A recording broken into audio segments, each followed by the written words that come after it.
In today's video, I'm going to teach you how to make a to-do list in Notion, step by step, so you can quickly create a simple task checklist that you'll actually use. Let's start from the very beginning. First, open the Notion page where you want your to-do list to live.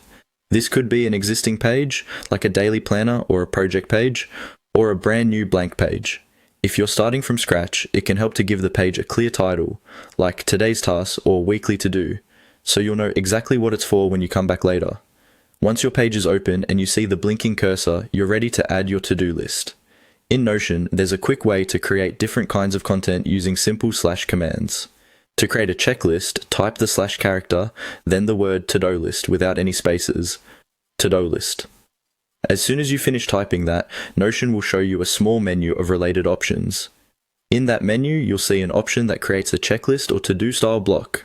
Click on that option.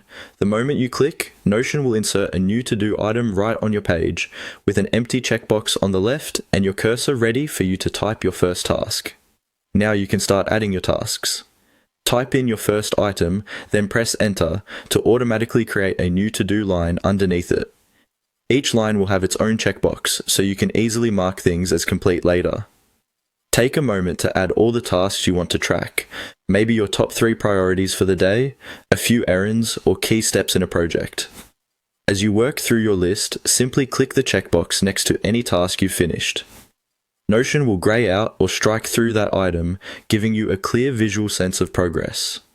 If you make a mistake or need to edit a task, just click into the text and change it.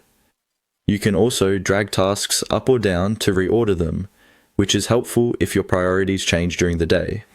That's all you need to create a clean functional to-do list in Notion using the simple to-do list command and a quick click.